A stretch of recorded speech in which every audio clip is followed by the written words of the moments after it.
राम मंदिर, हनुमान गढ़ी मंदिर, तमाम मंदिरों पर चर्चा आप करते हैं।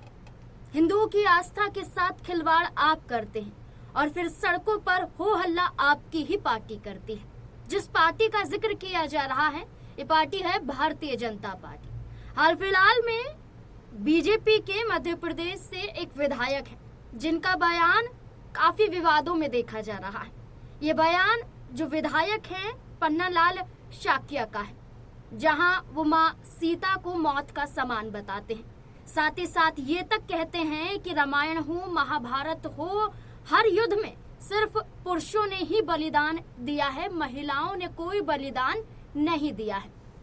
ऐसा कहते ही हर कोई उनकी आलोचना करता हुआ नजर आए, लेकिन अब तक मध्य प्रदेश के मुख्यमंत्री मोहन सिंह यादव ने उन पर कोई एक्शन नहीं लिया, या बीजेपी के किसी भी एक बड़े चेहरे ने खुलकर ये नहीं कहा कि आपने गलत बयान दिया है, आपको माफी मांगनी चाहिए जनता के समक्ष, क्योंकि जनता के समक्ष ही आपने ये बयान दिया था। इस बयान के बाद कांग्रेस पार्टी लगातार बीजेपी को घेर रही है और इन तमाम मुद्दों के जरिए ये जवाब चाहती है कि आखिरकार आप कुछ भी कह सकते हैं और इसके बाद आम जन कोई मुद्दा उठाए तो आप उन पर गंभीर आरोप लगा देते हैं। इन तमाम मुद्दों पर चर्चा करेंगे, इन बयानबाजियों पर चर्चा करेंगे और जानने की कोशिश करेंगे कि मध्य प्रदेश में बीजेपी इतनी शांत क्यों है। इस चर्चा के लिए वरिष्ठ सहयोगी अमन जी हमारे साथ मौजूद हैं। सर, आपका बहुत बहुत स्वागत है। सर, जैसे गुना से विधायक हैं पन्नालाल शाक्या, ऐसा नहीं है कि ये पहला बयान हो उनका, इससे पहले भी वो कई बार महिलाओं को लेकर बयान दे चुके हैं, लेकिन इस बार का बयान मां सीता को लेकर मौत का समान बताते हुए नजर आते हैं और फिर बाद में कहते हैं कि उनके बयानों को सही ढंग से पेश नहीं किया गया है और इस बयान पर अब तक माफी भी नहीं मांगी गई है। माफी ना मांगना क्या बताता है? देखिए, पहली बात तो जब ये बयान दे रहे तो उस वक्त बीजेपी की एक और महिला विधायक मंच पर मौजूद थी। उन्होंने बाकायदा टोका कि आप ये किस तरह की बयानबाजी कर रहे हैं, तब तो कहीं जाकर वो खामोश होते हुए दिखाई पड़े। तो ये जो पन्ना जो कह सकते हैं कि जो शाक्या विधायक है बीजेपी के, ये पहली दफा नहीं है जब इस तरह के अनाप बयानबाजी करते हुए नजर आते हैं। इससे पहले भी कई दफा ऐसे बयान निकलकर सामने आए जहां पर पार्टी ने बाकायदा इनको फटकार भी लगाई, लेकिन ये ऐसा लगता है कि पन्ना जो शाक्या विधायक है बीजेपी के, ये अपनी जो बदजुबानी उससे बाज नहीं आने वाले और लगातार उसी तरह के बयानों को रिपीट करते हुए दिखाई देते हैं। वहीं अगर हम इसको दूसरे नजरिए से भी देखें कि एक तरफ बीजेपी लगातार राम के नाम पर राजनीति करती है, लगातार जो है हमेशा ये बात कहती रही है कि भाई राम मंदिर हमने बनवाया, तमाम मुद्दों को लेकर जो है लोगों के सामने अपनी जो है बातों को रखती है। के मुख्यमंत्री योगी आदित्यनाथ कहते हैं जिन्होंने चंदा नहीं दिया है वो चंदे की बात ना करें। यही बात हो रही बार बार कि जो चंदा नहीं दिया है वो चंदे की बात ना करें। इसका मतलब आप इस तरह का बयान देकर ये कहना चाहते हैं कि हाँ, चंदा हमने चोरी किया है।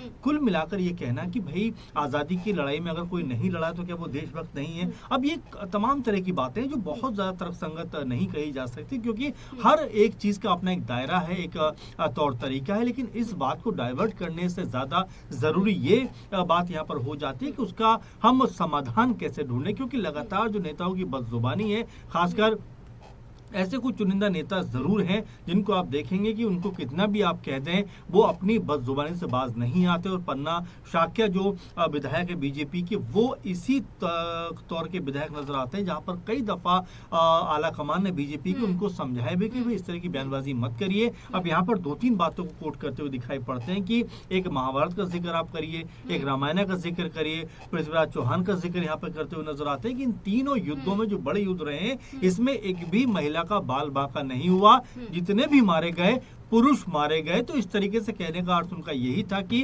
महिलाओं की युद्धों में कोई हानि नहीं होती, जितने भी लोग मारे जाते हैं वो पुरुष मारे जाते हैं। इस तरह की बात को वो कहते हुए नजर आए कि लाखों लोग मारे गए लेकिन एक भी महिला की मौत या एक भी महिला इन पूरे युद्धों में नहीं मारी गई। तो ये जो बयान है अपने आप में कंट्रोवर्शियल बयान है, क्योंकि यहाँ पर सीता माँ को लेकर बात कहते हुए नजर आते हैं, जिनको हमारे हिंदू समुदाय में आस्था का एक बड़ा प्रतीक माना जाता है। लेकिन जब इस तरह की बयानबाजी होती है, जब इस तरह की भाषा का प्रयोग मंचों से करते हैं, तो आखिर बीजेपी आला कमान खामोश कैसे रहता है? और आपने जिक्र किया कि मुख्यमंत्री जो मोहन यादव है अब तक खामोश है, कोई बयानबाजी उनकी तरफ से नहीं हो रही। तो बिल्कुल इस पर सवाल उठते हैं कि भाई आप जिम्मेदार पद पर बैठे हुए हैं, लेकिन उसके बावजूद भी अगर आप ही की पार्टी के विधायक इस तरह की बात करते हैं, इस तरह के विचारों को सामने रखते हैं, तो उसकी तुरंत आलोचना होनी चाहिए और उनके ऊपर कार्यवाही भी होनी चाहिए। अच्छा, कार्यवाही की बात करें तो ऐसे कई बयान और ऐसे कई बार पार्टी एक्शन ले चुकी है जो अनुशासनहीनता का जिक्र करते हुए कहा जाता है कि अनुशासन में रहिए, पार्टी की भी मर्यादा होती है। लेकिन अगर हम देखें कि अपनी ही सरकार के खिलाफ कई बार खड़े हो चुके हैं और अपनी ही सरकार में मंत्रियों के खिलाफ मोर्चा खोल चुके हैं, जिसमें ये कहा जाता है कि सिंधिया गुट से वो खासा नाराज रहते हैं। कई बार देखा गया है कि सिंधिया गुट के जो भी सरकार में मंत्री हैं उन पर कई बार उंगलियां उठाई हैं। और ऐसे में देखा जाए तो ये सिर्फ 2 बार के विधायक हैं, अभी 2023 में जीते और इससे पहले जीते। इससे पहले सिर्फ आरएसएस का एक चेहरा, इसके अलावा उन्होंने कोई भी एक बड़ा मुकाम हासिल नहीं किया। बीजेपी को इतना विश्वास है, अब तक उन पर कोई एक्शन नहीं लिया जाता है, लेकिन क्या अब इस बयान के बाद कोई कड़ा एक्शन लिया जाएगा? बिल्कुल, शुरुआत में आपने जो बात कही कि सिंधिया जो एक बड़े मजबूत नेता है इस समय बीजेपी के, वो जब अपने क्षेत्र में जाते हैं, मीटिंग बुलाते हैं, तो उस मीटिंग में भी नहीं पहुंचते हैं और ये कहते हुए नजर आते हैं कि भाई हमें और कोई काम धाम नहीं है क्या? तो ये साफ नजर आता है कि सिंधिया को लेकर उनके मन में जो विचार है वो कोई बहुत बेहतर नहीं कहे जा सकते। समय समय पर आलोचना भी करते हैं और जब भी कोई गंभीर बैठक बुलाई जाती है तो वहां पर नहीं पहुंचते हैं। ये बताना चाहते हैं कि भाई सिंधिया कांग्रेसी खेमे से बीजेपी में आए हैं, इसलिए उनका ज्यादा जो कह सकते हैं कि बात मानने का तौर तरीका है या उनके कहे अनुसार चलने का जो तरीका है वो मुझे नहीं अपनाना है, बल्कि मैं अपनी राह पर चलूंगा। और ये कहते हुए नजर आए थे कि भाई मुझे और भी काम धाम है, बैठक में जाना ही मेरे लिए काम जरूरी नहीं है। लेकिन देखिए, जब पार्टी लेवल पे चीजें होती है, पार्टी जब कोई बड़ी मीटिंग बुलाती है, चाहे वो सांसद हो या कोई भी लेवल के मंत्री हो, तो कहीं ना कहीं जो नेता होते हैं क्षेत्र के, उनको जाना अनिवार्य हो जाता है। लेकिन यहाँ पर पन्ना शाक्या जो बीजेपी विधायक है, उनको भी जो है वो उनकी बात भी अनसुनी करते हुए दिखाई पड़ते, तो समझ में आता है कि किस तरीके से अब मध्य प्रदेश का माहौल बनता हुआ दिखाई पड़ता है, जहां पर ऐसा लगता है कि अपनी ढपली अपना राग वाली बात है। क्योंकि इससे पहले आपको याद होगा सोफिया को लेकर भी तमाम बीजेपी नेताओं ने अनाप शनाप बयानबाजी की थी, उस बात को लेकर भी कहीं ना कहीं घिरते हुए दिखाई पड़े थे। क्योंकि इस तरह की बदजुबानी किसी भी को भी नहीं करनी चाहिए। कैलाश विजयवर्गीय भी तमाम दफा ऐसे बयानों में घिर चुके हैं। तो कपड़ों को लेकर अभी कुछ दिनों पहले ही जब दूषित पानी को लेकर जो मामला सामने आया तो उस समय उनकी बदजुबानी देखी गई थी। तो ये तमाम ऐसी बातें हैं जो लगातार बीजेपी खेमे की तरफ इशारा करती हैं कि क्या इन नेताओं के ऊपर कोई कार्रवाई नहीं होती, इसलिए इनके हौसले बुलंद होते हुए दिखाई पड़ते हैं। क्योंकि अगर आप पन्ना शाक्या की बात करें तो जिस तरह से वो बयान दे रहे थे, उसके बाद में जो महिला विधायक है प्रियंका, वो उठकर सामने आती है और उनको खामोश या चुप कराती हुई दिखाई पड़ती है। यानी उनको भी असहजता हो गई कि आप किस तरह की बात यहाँ पर कहते हुए करते हुए दिखाई पड़ते, जिसका कोई भी कह सकते हैं कि जरूरत नहीं है इस तरह की बात को कहने की। तो कुल मिला जुलाकर ये लगातार देखा जा रहा है कि बीजेपी के नेता इस तरह की बदजुबानी करते हैं और उनके खिलाफ जो कार्रवाई होनी चाहिए वो होती हुई नजर नहीं आती। बिल्कुल, वाकई ये सच कहा कि भाजपा विधायक प्रियंका मीना, उन्होंने खुलकर ये कहा है कि आप नकार नहीं सकते हैं महिलाओं के बलिदान को। क्या कुछ महिलाओं ने किया है, मैं खुद महिला हूँ और मैंने क्या कुछ त्याग दिया है देश के लिए या पार्टी के लिए या एक स्टेट के लिए, मैं इसे खुद नहीं नकार सकती हूँ। लेकिन हम यहाँ पर एक छोटा सा सवाल रखेंगे और ये सवाल बड़ा बन जाता है।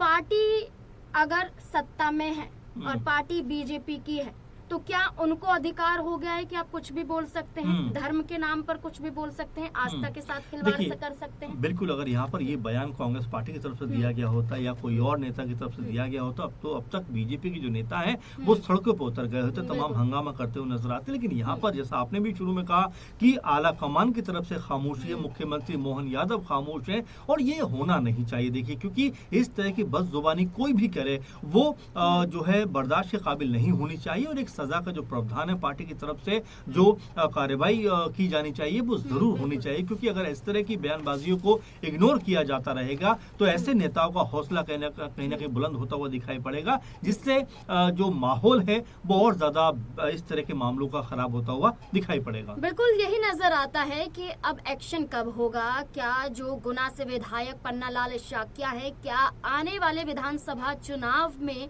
बीजेपी उन पर अंकुश लगा सकती है, या अभी कोई ऐसी कार्यवाही के आदेश दिए जा सकते हैं? आपको क्या लगता है पन्नालाल शाक्या के इस बयान को लेकर? अपनी राय हमारे साथ जरूर साझा करें। धन्यवाद।